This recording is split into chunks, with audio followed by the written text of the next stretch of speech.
Hello hockey friends, Mike here with Norcan Hockey. Today's video is going to be top 5 reasons your breakout probably sucks. Without further ado, let's get into it and start watching some video. Number 1, defenseman vision habits. Not only your strong side defenseman, but your weak side defenseman has to be shoulder checking all the way back into the zone. What generally happens with young defensemen is they don't look until they get to the puck, but when they get to the puck, it's too late to gather that information. So find a way in practices to force your defensemen to take early shoulder checks, whether it's having coaches chase them and holler, bang their sticks, whatever it is, they need to have the ability and be habitualized to shoulder checking constantly. This one, the Ottawa players gathers information before he gets to the puck, sees what's up ice, gets to the puck, eyes come up again as soon as he retrieves the puck, makes a good outlet pass, and they're gone up the ice on offense. Third point, when eclipsing the net. Most young defensemen don't have the ability to come around the net with their eyes up. Most of the time when they're transporting past the net, it's eyes down until they get about 4 or 5 feet past the net, and then you see eyes come back up again and look for options just because of the puck handling skills at that level. But again, it's something that needs to happen. If your defensemen aren't gathering enough information, your breakout's probably going to struggle because they're more reactive than proactive. Not using the weak side, number 2. So in this one, 2 white players going back for the puck. Whole weak side of the ice is open. Strong side defenseman fires it up the strong side, picked off, turns into a really good scoring opportunity. Back to this clip again. Just watch the difference of a passing team that can pass and receive well, how clean their breakout is just switching sides of the ice. Third example of it, white teams going back for the puck, and we'll watch all 3 blue forecheckers getting puck hypnotized, chasing that player to the strong side. Weak side defenseman makes a really good read. He's still heading back towards the front of the net in case there's trouble, but reads and falls off and has the whole side of the ice wide open to be able to break out. So changing sides of the ice, being deceptive is pretty important. And this one is my pet peeve. Defensemen standing in front of the net for no reason. Again, in my day, again, dating myself, everything, there was always had to be a defenseman in front of the net, which is fine if your partner, if the strong side defenseman doesn't have possession of the puck and he's in a battle, or the other team has possession, then yes, we're always heading back to that net front. But if the strong side defenseman has good control, there's no point in standing in front of the net. And this happens at just about every level. Again, it's a regurgitated teaching that just doesn't go deep enough. And in this one, it shows a good example of the net front defenseman reads the play that, okay, Canada doesn't have the puck, I'm going to stay and pick up my guy. Now he sees that the battle has been won, and now we have puck possession. Net front is clear. He's sneaking off into the corner to be a good outlet to be able to change sides and break out. So defenseman just going to stand in front of the net simply to hold the goaltender's hand creates a huge disadvantage, because now you're breaking out 4-on-5 because you've sacrificed one of your passing outlets or breakout outlets to just simply be defensive and kind of just be there for a just in case scenario. So they have to be taught how to still be defensive, but when possession is won and somebody on your team has possession of it, you need to release and become an outlet. 3, winger positioning and support. This one, a little bit polarizing, but again, it's one of those things over the years. It's let's bring our wingers low. If we're getting caught in our own zone, let's bring our wingers down lower.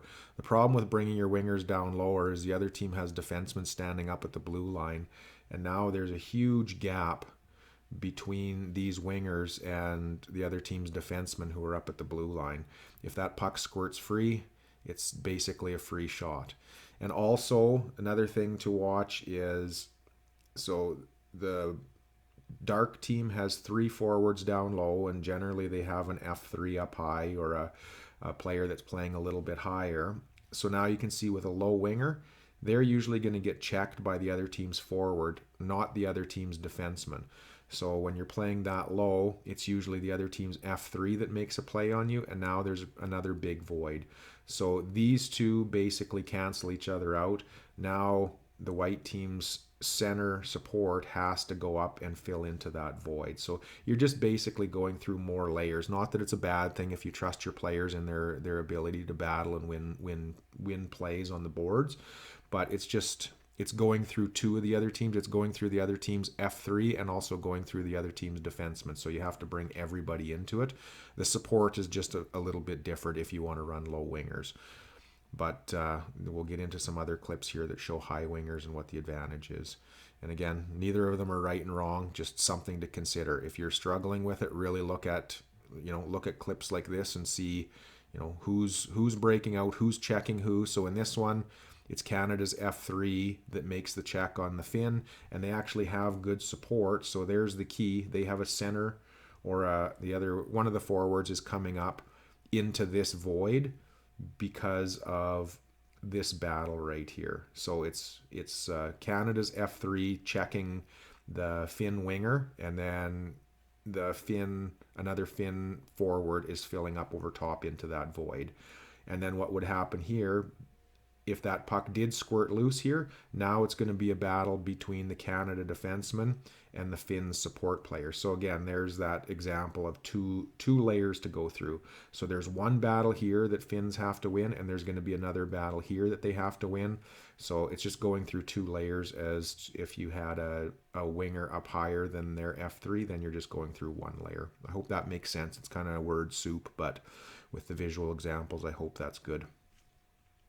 So just understand, if you want low wingers, you have to have your support running the right routes. If you want high wingers, you got to have the supports running the right route to support that. And then just winger skills. At the minor hockey level, we have so many players coming into the regional teams or elite AA, AAA teams that come from small towns, and they were always the center. And the ability to play against a pinch or have those deft little skills on the half wall, just they're not natural, because most players played the center position and they're not comfortable with those plays or just haven't had enough reps. So we'll watch a couple of the things that are huge prerequisites. So if your breakout is failing and your wingers can't get past the pinch, are they taking a shoulder check? So you can see here, Letestu taking a shoulder check up ice. I love this clip because he identifies that, yes, there is a pinch coming. I'm going to go over, I'm going to turn, box out. And this is about the best situation you can be in, a right winger on the left side, because where the puck is completely shielded from the defenseman that's coming in to check. If you think about traditional winger, if Letestu was turned around facing up ice, the puck would be in this situation, and he would have been looking over his shoulder waiting for that puck, and he probably would have got crushed by this defenseman coming in. So like it or not, this is how wingers play. And just watch an NHL game if you don't believe it, or it is a polarizing one for sure, but it's the way of the future. It's the way the game's being played. It's much more efficient than skating up ice now. So boxes out, makes a nice little play to the center swing, touches past, and they actually go down for a good play on this. A half wall play on an exit. And here's another example of it. And again, I know this is polarizing. If you want to unsubscribe, that's fine, but I'm gonna continue to beat this drum. This winger skating backwards up the ice can't be hit in this situation, and if he is, all he's doing is flopping forward if he gets hit in this situation. To me, that's a much better hit to take than if he's skating the other way, looking up ice, or with his toes up ice, looking back over his shoulder. That's like the typical Cronwall hit. So this is kind of the way you see it. He's shoulder checking. You can see the shoulder checks in there, picks it up and pivots. So again, just winger skills that, if you've got a whole bunch of centermen on your team and they don't know the intricacies of playing that wing position and against pinches, then you're probably going to be struggling on the breakout too. Last one here, fear of mid-lane passes.